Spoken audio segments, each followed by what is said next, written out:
अ, आज हम पढ़ने वाले हैं क्लास 9 का चैप्टर 5 जिसका नाम है इंट्रोडक्शन टू यूक्लिड ज्योमेट्री। इसमें हम जानेंगे यूक्लिड के डेफिनेशंस के बारे में, एक्सियोम्स के बारे में एंड पोस्टुलेट्स के बारे में। ठीक है, तो सबसे पहले हमें जानना है कि ये डेफिनेशंस, एक्सियोम्स और पोस्टुलेट और थ्योरम्स में क्या डिफरेंस है। थ्योरम में क्या होता है, स्टेटमेंट लिखी होती है, उसको हम प्रूव कर देते हैं, तो वो होती हैं थ्योरम्स। लेकिन डेफिनेशंस, एक्सियोम्स और पोस्टुलेट इसको हम प्रूव नहीं कर सकते हैं। ठीक है, ये जो है यूनिवर्सल ट्रूथ होते हैं, लेकिन इसे हम प्रूव नहीं कर सकते। जैसे हम मैथ्स में मानते हैं प्लस, ये हर जगह हर एक कंट्री में प्लस भी माना जाता है, लेकिन हम इसे प्रूव नहीं कर सकते कि ये प्लस है।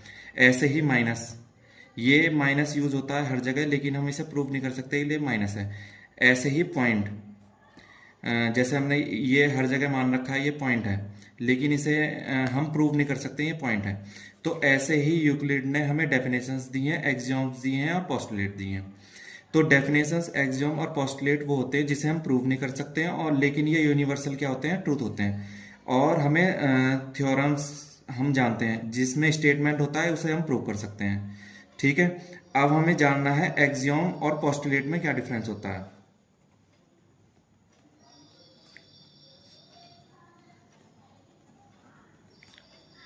पोस्टुलेट में हम जानते हैं ज्योमेट्री के बारे में, और एक्सियोम में हम जानते हैं ऑल। इसमें सब चीजें आ जाती हैं, अलजेब्रा वगैरह, ज्योमेट्री भी आ जाती है एक्सियोम में, लेकिन पोस्टुलेट में हम जानते हैं ज्योमेट्री। तो इस पोस्टुलेट के कारण ही यूक्लिड को हम कहते हैं फादर ऑफ ज्योमेट्री। अब हम जानेंगे यूक्लिड की डेफिनेशंस के बारे में। यूक्लिड ने 23 डेफिनेशंस दी हैं, लेकिन हमारी एनसीईआरटी में क्लास 9th में 7 डेफिनेशंस हमें क्या पढ़नी है। तो सबसे पहले स्टार्टिंग करते हैं यूक्लिड की डेफिनेशन में। Number 1, a point is that which has no part. मान लो हमने ये पॉइंट ले लिया, तो इसका हमें कोई पार्ट नजर आ रहा है क्या? इसकी लेंथ मुझे नजर आ रही है? नहीं नजर आ रही। क्या ब्रेथ नजर आ रही है? नहीं आ रही। तो सिंपली यूक्लिड ने यह कहा है कि पॉइंट वो चीज है जिसका कोई पार्ट नहीं होता है। ठीक है, अब आगे सेकंड पॉइंट है, a line is a breadthless length. मान लो ये लाइन ली, तो इसमें सिर्फ मुझे लंबाई नजर आएगी, इसमें जो है ब्रेथ, चौड़ाई नजर नहीं आएगी। ठीक है, तो पहला पहला पॉइंट, पहला जो उसने यूक्लिड ने डेफिनेशन में पहला पॉइंट बताया वो पॉइंट के लिए बताया है। सेकंड जो पॉइंट बताया है वो लाइन के लिए बताया है, और लाइन में ये बताया है कि लाइन की लेंथ होती है, ब्रेथ नहीं होती है। ठीक है, अब थर्ड पॉइंट पाते हैं। यूक्लिड की डेफिनेशन में थर्ड पॉइंट है, the ends of a line are points. मतलब जैसे हमने ये लाइन ले ली, तो इसका स्टार्टिंग जो होगा वो भी पॉइंट होगा, और इस लाइन का जो एंडिंग होगा वो भी किससे होगा? पॉइंट से। तो स्ट्रेट लाइन का स्टार्टिंग और एंडिंग जो दोनों हिस्से होते हैं उसमें क्या होता है? पॉइंट्स। तो इसी को इसने लैंग्वेज में लिखा है, the ends of a line are points. Now fourth point, Euclid का फोर्थ डेफिनेशन में ये कहा गया है, a straight line is a line which lies evenly with the points on itself. इसमें कहने का मतलब ये है, जैसे एक लाइन है, तो जो लाइन बनती है उसमें बहुत सारे क्या होते हैं? पॉइंट्स होते हैं, तभी क्या है? लाइन बनती है। इसे हम दूसरी तरीके से ऐसे कह सकते हैं, जब बहुत सारे पॉइंट्स मिलेंगे तो क्या बनेगी? एक लाइन। आया समझ में? अब फिफ्थ पॉइंट है, a surface is that which has length and breadth only. मान लो ये मेरे पास सरफेस है ऐसे करके, तो इस सरफेस में हमारे पास लेंथ होगी या ब्रेथ होगी। ठीक है, तो ये फिफ्थ पॉइंट हो गया। अभी तक हमने जाना यूक्लिड के 5 पॉइंट में, जिसमें पहला जो पॉइंट है वो पॉइंट के बारे में ही बताया है। सेकंड, थर्ड और फोर्थ लाइन के बारे में बताया है। सेकंड में ये बताया कि लाइन की कोई भी ब्रेथ नहीं होती। थर्ड पॉइंट में ये बताया कि जो स्टार्टिंग और एंडिंग जो होते हैं लाइन के वो क्या होते हैं? पॉइंट्स। और फोर्थ में ये बताया जब बहुत सारे पॉइंट्स मिलते हैं उन्हें हम ज्वाइन करते हैं तो एक लाइन बनती है। फिफ्थ पॉइंट में ये बताया है, अगर हमारे पास कोई सरफेस है, मान लो ये रेक्टेंगल की सरफेस है, तो इसमें लेंथ होगी और ब्रेथ होगी। ठीक है, अब six point, the edges of a surface are lines. मतलब हमारे पास मान लो ये सरफेस ले लिया मैंने, तो इसमें जो है जो मिलके जो इसके एजेस होंगे वो किससे मिलके बनेगी? लाइन से मिलके बनेगी। ठीक है, अब सेवेंथ वाला point, a plane surface is a surface which lies evenly with the straight lines on itself. देखो सेवेंथ पॉइंट ये कह रहा है, मान लो हमारे पास ये सरफेस है, ठीक है, हमें ये तो पता है जो इसकी जो एजेस होती हैं वो लाइन से बनती हैं, लेकिन सेवेंथ पॉइंट में यूक्लिड ने ये बताया है कि जो सरफेस के अंदर है उसमें भी अंदर बहुत सारी लाइंस होंगी, तब जाके वो एक सरफेस बनेगा। देखो ऐसे करके लाइनें हैं बहुत सारी, ऐसे करके। ठीक है, अब मैं एक बार याद करवा देता हूँ यूक्लिड के डेफिनेशन में। पहला पॉइंट ये था कि पॉइंट का कोई भी जो है पार्ट नहीं होता है, ना तो लेंथ होती है ना ब्रेथ होती है। सेकंड पॉइंट ये था अगर कोई हमारे पास लाइन है तो उसमें सिर्फ लेंथ होगी, ब्रेथ नहीं होगी। थर्ड पॉइंट ये था अगर कोई लाइन है तो उसकी स्टार्टिंग भी पॉइंट से होगी और एंडिंग भी किससे होगी, पॉइंट से। फोर्थ पॉइंट ये कहा था यूक्लिड ने फोर की डेफिनेशन में कि अगर बहुत सारे पॉइंट्स मिल जाएंगे तो हमारे पास एक लाइन मिल जाएगी। और फिफ्थ, सिक्स्थ और सेवेंथ इसने सरफेस के बारे में बताया। फिफ्थ में ये बताया अगर हमारे पास कोई सरफेस है तो उसमें लेंथ होगी और ब्रेथ होगी। सिक्स्थ में ये बताया अगर हमारे पास कोई सरफेस है तो उसकी जो आउटर एजेस होंगी वो लाइन से ही मिलके बनेंगी। ठीक है, और सेवेंथ में ये बताया है हमारे पास अगर कोई सरफेस है तो उसके अंदर जो स्ट्रेट लाइंस होगी वो इवनली डिस्ट्रीब्यूट होंगी। इवनली डिस्ट्रीब्यूट मतलब जो भी सरफेस बनेगा वो लाइन से मिलके ही बनेगा। ठीक है, अभी तक हमने जाना है यूक्लिड की डेफिनेशंस। यूक्लिड की 7 डेफिनेशंस हमने पता करी हैं, जिसमें पहला पॉइंट पॉइंट के बारे में था, सेकंड, थर्ड, फोर्थ हमें लाइन के बारे में था, फिफ्थ, सिक्स्थ, सेवेंथ सरफेस के बारे में था। अब हमें जानना है यूक्लिड के एग्जाम्स। यूक्लिड के एग्जाम्स हमारी एनसीईआरटी में 7 है। ठीक है, पहला एग्जाम जानते हैं, things which are equal to the same things are equal to one another. देखो एक एग्जाम्पल देता हूं मैं। मानो ए हमारे पास है, वो किसके इक्वल है, एक्स के।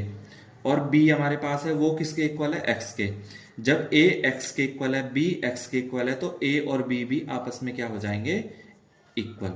तो ये यही कह रहा है, पहला एग्जाम ये कह रहा है things which are equal to the same things, मतलब दोनों जो ए और बी हमने लिया है वो किसी सेम चीज के इक्वल है, तो वो दोनों भी आपस में क्या हो जाएंगे, इक्वल।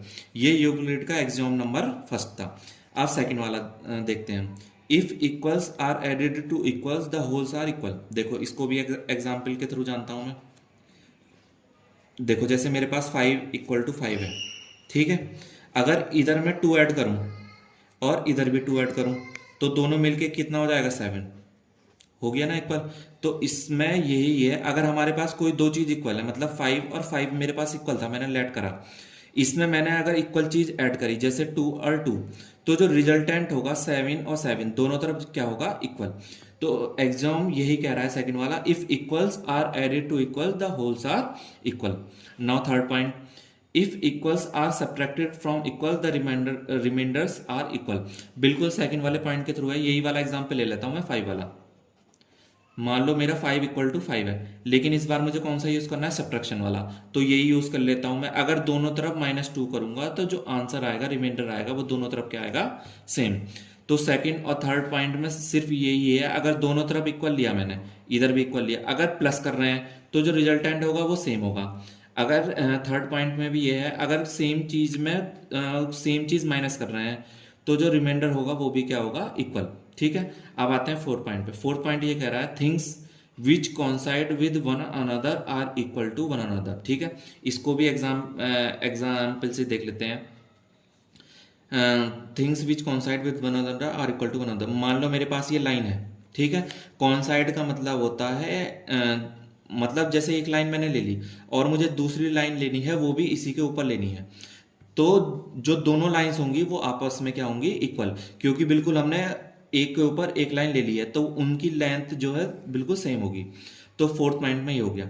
फिफ्थ पॉइंट ये है, the whole is greater than the part. इसको भी मैं लाइन से समझा देता हूँ। मान लो मेरे पास जो है 2 सेंटीमीटर की लाइन है, उसका मैंने इतना हिस्सा ले लिया, ये हिस्सा मैंने अलग कर लिया, ये कितने आया, मान लो आ गया 0.5 सेंटीमीटर का आ गया। तो जो हमारे पास ओरिजिनल था 2 सेंटीमीटर और जो हमने इसको जो है ब्रेक करके अलग किया 0.5 सेंटीमीटर, तो इस होल से, ये तो होल हो गया और इसमें से मैंने कोई हिस्सा अलग कर दिया, ये पार्ट हो गया। तो जो होल होगा वो हमेशा पार्ट से क्या होगा, बड़ा। ठीक है, now 6 point, things which are double of the same things are equal to one another. ये बिल्कुल फर्स्ट पॉइंट के जैसा ही है, उसी की तरह समझा देता हूं। मान लो मेरे पास 2 पॉइंट है, ए और बी, उसको मैं फर्स्ट पॉइंट में तो मैंने एक्स और एक्स के इक्वल रखा था, लेकिन इस बार मुझे किसके इक्वल रखना है, double of the same things, मतलब 2x और 2x। ए भी 2x के इक्वल है, बी भी 2x के इक्वल है। जब ए और बी दोनों सेम चीज के इक्वल है तो ए और बी भी आपस में क्या होंगे, इक्वल। यानी इससे हमें ये पता चला ए और बी क्या हो गया, इक्वल। 7th पॉइंट ये है, things which are half of the same things are equal to one another. बिल्कुल फर्स्ट, सिक्स्थ और सेवन्थ बिल्कुल सेम है। इसका भी एग्जाम्पल सेम लेता हूं मैं। मान लो ए है मेरे पास, वो किसके इक्वल है, हाफ ऑफ एक्स। और जो बी पॉइंट है वो किसके इक्वल है मेरे पास, हाफ ऑफ एक्स।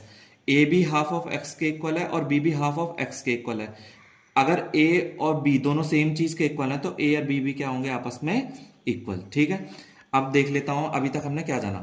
पहले में फर्स्ट, सिक्स्थ और सेवेंथ। फर्स्ट, सिक्स्थ और सेवेंथ में ये है, अगर कोई दो चीज मैंने ले ली, वो सेम चीज के इक्वल है, चाहे डबल में हो चाहे हाफ में हो, तो वो आपस में क्या होगी, इक्वल। सेकंड और थर्ड पॉइंट में ये है, अगर हमारे पास कोई दो चीज है, दो चीज है और उसमें हम इक्वली ऐड कर रहे हैं, जैसे इसमें मैंने +2 + 2 करा था, जो रिजल्टेंट आएगा वो भी आपस में क्या होगा, इक्वल। ऐसे ही थर्ड पॉइंट था कि अगर हमारे पास कोई दो चीज इक्वल है, मैंने 5 और 5 लिया था, उसमें से अगर हम इक्वल चीज माइनस कर रहे हैं, -2 तो जो रिजल्टेंट होगा वो भी क्या होगा, इक्वल। सेकेंड और थर्ड पॉइंट हो गया। फोर्थ पॉइंट में ये था, अगर हमारे पास कोई लाइन है, अगर उसके ऊपर सेम लेंथ की अगर लाइन उसके ऊपर हम कॉन्साइड कर दें तो वो लाइन भी आपस में क्या होंगी, इक्वल्स। ठीक है।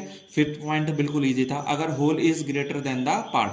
अगर कोई हमारे पास लाइन है, वो 2 सेंटीमीटर की है, उसका हमने पार्ट, एक हिस्सा हमने बाहर निकाला जो 0.5 सेंटीमीटर, तो जो जो पूरा हिस्सा था उसे हमने होल बोला था, और जो अलग से निकाला था उसे बोला था हमने पार्ट। तो होल हमेशा किससे बड़ा होगा, पार्ट से। इसको हम ऐसे भी समझ सकते हैं, मान लो हमारे पास कोई पिज्ज़ा है, उसमें जो है बहुत सारे पार्ट हैं, अगर हम एक पार्ट अलग निकाल लें पिज्ज़ा का, तो जो पूरा पिज्ज़ा था उसे होल बोलेंगे, और जो हमने निकाला है अलग उसे बोलेंगे पार्ट। तो होल हमेशा जो है पार्ट से बड़ा होता है, मतलब होल बड़ा होता है, पार्ट छोटा होता है। ठीक है।